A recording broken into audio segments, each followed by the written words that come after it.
So we had a question in the group. Any thoughts on spiral dynamic theory being used as stages of adult/spiritual development? I've never really applied it in such a way, more to figure out what the fuck the motivation is with certain societal groups, but maybe it gives a good platform from which to relate to potential patients. And yeah, that's my cat. You're going to hear her talking a little bit in this one.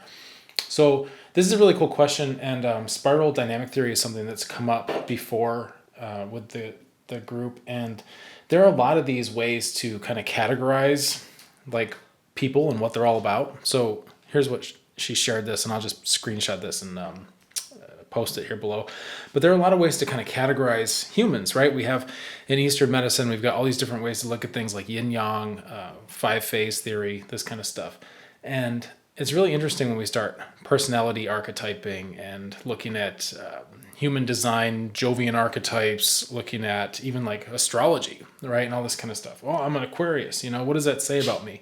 And we tend to like to try to categorize things that way. And when I look at this spiral dynamic kind of concept, what you're looking at is basically like the evolution of cultures and what their goals are. And I would offer that that is going to be a little bit distinct from what I'm talking about with adult development. And while it's true that I think you can take any of these things culturally, like whatever's true for a group of people, whatever a group of people is kind of all about, you're going to have individuals that represent that as well, right? But you could also look at there's this book called Surrounded by Idiots, and there's another one called Surrounded by Psychopaths, where they're personality typing people with colors. It's a little different than this. The red seems to match, but it's a little bit different. There are all these different models to try to do this. And what's really happening is we're trying to understand ourselves.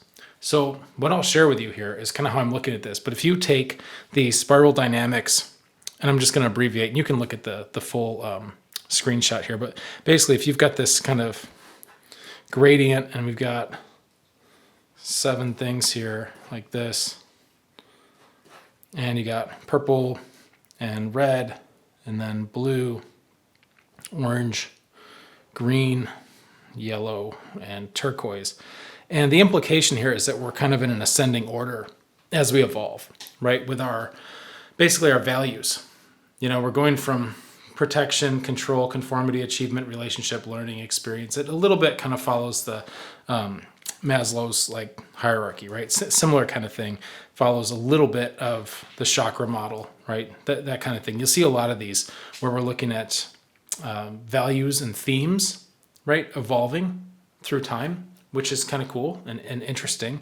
What I would offer here is to take this strip and let's fan it open, right? Like a deck of cards, and we'll make it into a circle. And I'm just going to kind of draw it like, let's see, so you can see here. I'll do it like this, right? And now we're going to have our 7 divisions, right? So we would have something like this, right? So we have that going on. Oh, we're getting barnstormed here by this animal here. This is what we're dealing with, right? She has a very low level of adult development. It's all about her, right? So take this kind of idea, and it's okay to look at these different themes, and considering that, maybe we move around this, in such a way where we can kind of evolve our values and what we put our focus on. That's one thing. When I talk about adult development, what I'm looking at is actually building this up like this, right? And now imagine we've got different levels here. I'm not going to draw all of them, but you get the point. This is going to have to do with, down here would be ignorance, and up here would be awareness. Awareness. This is where people with awesome penmanship live, okay? Ignorance and awareness. So now we can still manifest these values, right? But it's like, how conscious are we of what it is we're manifesting? So you can still have somebody who's, let's see, like for the reds, somebody who is very much kind of subject to, they value control, right? You could have somebody with orange who values achievement, okay? Control, achievement, whatever it is. And you can imagine that you have this same kind of deal going on right up here. This would be like floors in a building, right? You have verticals here. It's kind of the same way niche market segmentation works too with different verticals, right? But we'd have also P, R, B, O, G, Y, right? And you can see this. And basically you'd have this kind of connection. I'm not going to do all of them, but you get the point, right? So it's like these three-dimensional slices of pie, right? And as somebody moves from the bottom up, they start to become more aware of these things. So I'm not so concerned, to be honest with you, about where somebody tends to live in terms of, are they more green? Are they more yellow? That's fine. And it's interesting, right? I don't think it's like something we need to write off. I think it's interesting, but I'm much more concerned with how aware versus how ignorant someone is about their self and their tendencies. Yeah, because we could be looking at things like in the red section, power, right? That need to have that could be subconsciously just running your life and just bleeding into every single decision, interaction, statement, everything you do, right?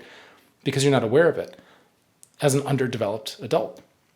As we become more aware, we can start to see what's going on here. And then this, as awareness goes up, now we have decision and power over our life and self-authorship, which means as we get higher on this, these delineations aren't fixed.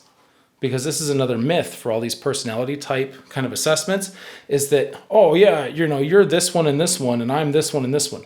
No, everybody's everything.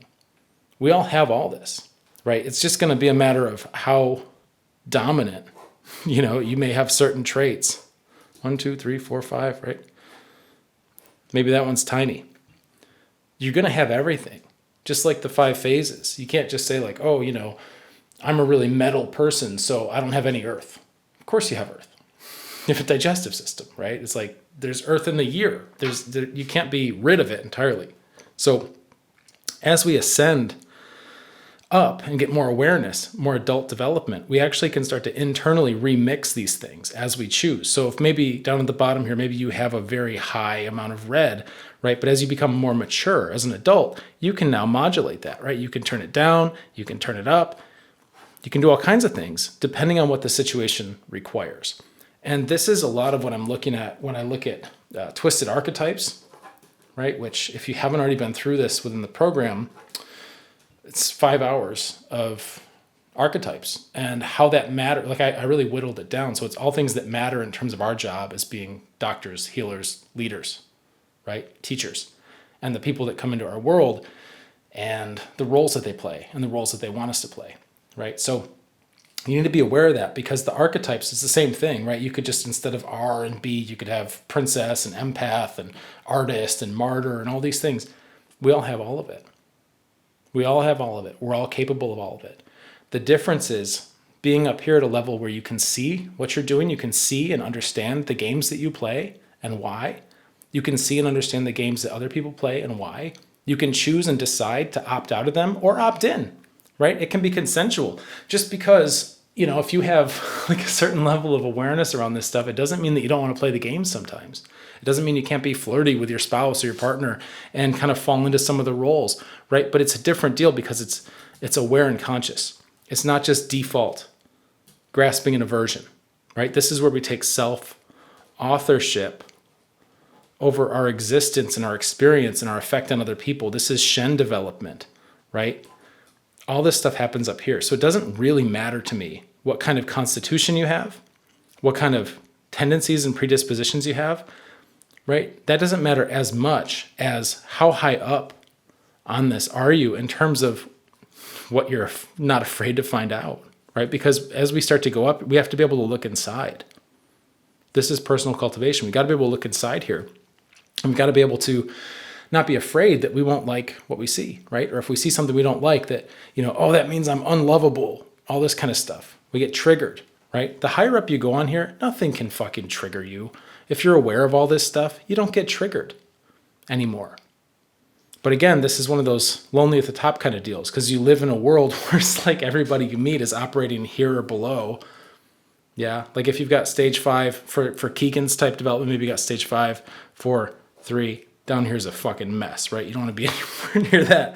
But if you're up here, understanding how things work, having empathy, right? You've very well cultivated subject-object shift, which means you've gone from I am to I have, right? where you're not associating your own identity and self with all these little things, right? Me, I have a strong tendency towards metal or wood, right? But that doesn't mean that's what I am. I'm something beyond that. And you realize that as you come up. And you can start to turn these things on and off, dial them up or down as needed, contextually. So for example, I'm not extremely analytical with numbers when it comes to my food, right? So if I'm going to eat, I eat more according to principles and a little more intuitively. I'm absolutely not measuring out vitamins and calories and all that kind of shit at all, right? It's just a decision. It's how I live my life. However, when it's time to do analytics on a YouTube advertising campaign or it's tax time, right? All of a sudden, my inner CPA comes out, right? I can crank that part of my personality up. I can go into numbers mode, no problem. You want to be able to swiftly navigate between those things. And that's what I mean about stages of adult development. So this stuff is really cool. This will show you kind of this dimension of it. And it's a place to start or it's a snapshot. But really, ultimately, the higher we get with this stuff, the less any of this really matters for our own selves because we can navigate it. It's like just changing your clothes. I'm somebody who wears a sweater. Well, I'm somebody who wears shorts, right? But if you're going to the beach, you better be able to break out of the I wear sweaters identity, right? And that seems pretty basic, but it's like this with basically everything else in life and in business. The higher up we go on this, the more fluid we can become at navigating these kinds of things, the less it matters. Now, of course, the people you work with, right? The people in your life, the people you're helping, other people you're exposed to, they may not be on this same journey of trying to go up here, which is fine, right? So it's good to be able to have a lens and look and understand all this, but it's going to put you one layer removed. You won't be able to relate with them fully and completely. There's going to be parts of yourself where you can't really share it with them. And even if you do, they don't understand what you're saying. You're talking right past them. So that just happens, right? That's just how it works. So this is what I mean about adult development, is the ability to be doing these things intentionally or not, and to start taking authorship and start remixing and controlling all this stuff as best you can, right? And with love, with playfulness, with compassion for yourself, with curiosity, with a mindset of exploration. Because once you got that, this stuff really, it doesn't matter so much. All right, hope that helps. Get to work.